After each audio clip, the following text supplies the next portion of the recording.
Thank you for joining us today for an update on CCSD schools and where we are as we begin the second 9 weeks of the school year.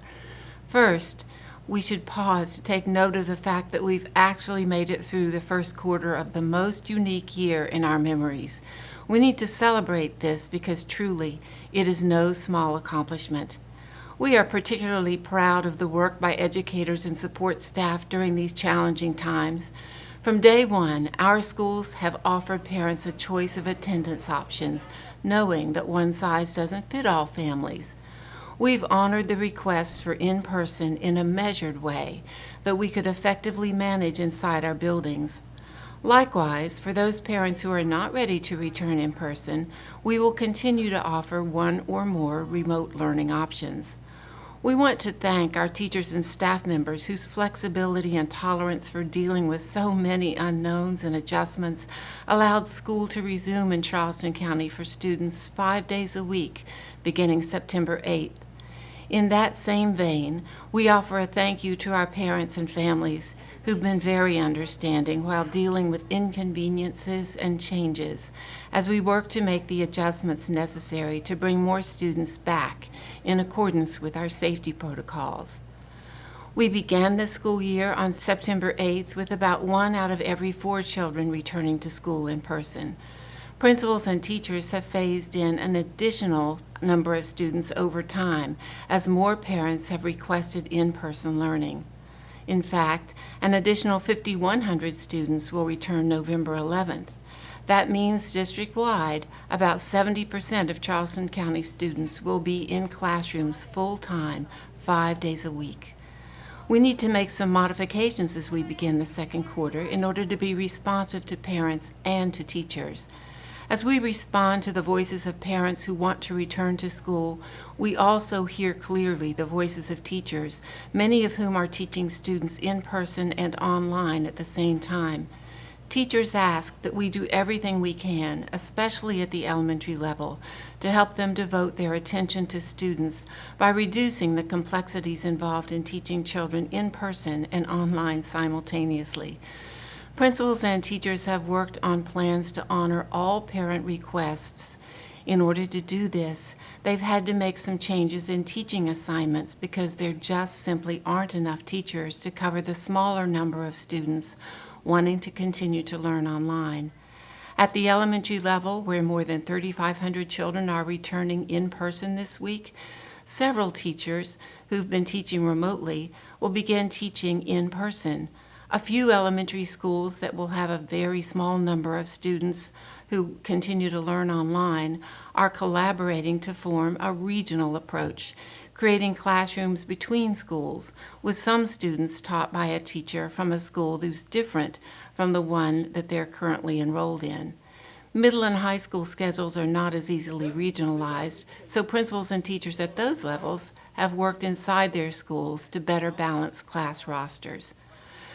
While we have to remain flexible because of unpredictable circumstances that might develop, our goal is to create stability for students and for teachers during the second quarter. Parents have been asked to commit to one learning mode until the end of the first semester in early February. We appreciate everyone's understanding of our need to make scheduling and class assignment adjustments as we respond to families' and teachers' needs. As you know, our district has been adhering to the safety protocols developed by MUSC and DHEC. We were among the early leaders in installing plexiglass dividers in classrooms, something that's just now taking place in many other districts. Our school nurses are top-notch, conducting contact tracing quickly and efficiently, and preparing to administer COVID-19 screening to symptomatic students who have parental permission.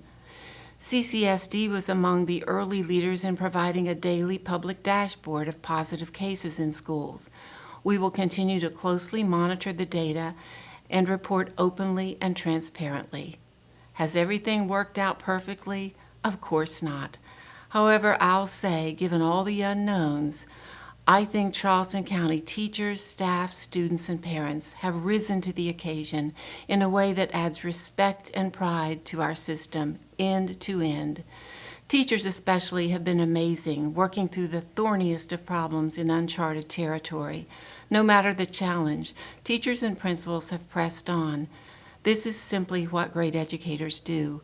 Charleston County Schools comprises a force of dedicated and resilient professionals who've shown during the first 9 weeks that flexibility is certainly a strong suit.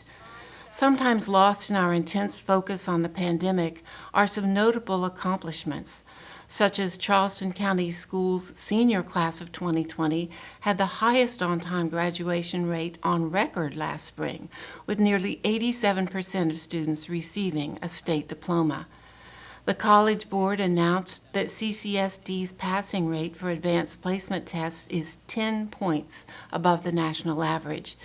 New schools opened in September at C.E. Williams South, Camp Road Middle, Cooper River Center for Advanced Studies, and Lucy Beckham High. 3 of our high schools won state athletic championships in the past few weeks.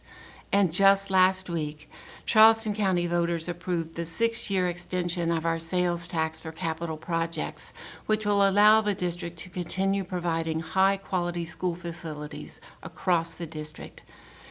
As we move into our second quarter, let's pause a minute to take stock of the fact that our students, staff members, and schools are at a much better place than we feared last summer when all of us were navigating the unknowns in preparation for a safe restart. Over the course of the pandemic, the multifaceted role schools serve has been on full display. Children depend on our district to provide positive, safe, caring learning environments, technology, and wireless access. Some of them also count on schools for food, health care, counseling, and sadly, even protection. As we enter this season of gratitude, I am grateful for Charleston County's selfless, resolute educators and staff members, for supportive parents and community members, and for the grace we've shown to one another as we navigate these unusual and perplexing times. We move into the second 9 weeks determined to create the best possible learning experience for all students, and I'm absolutely confident that we're going to continue to succeed as we learn and work together.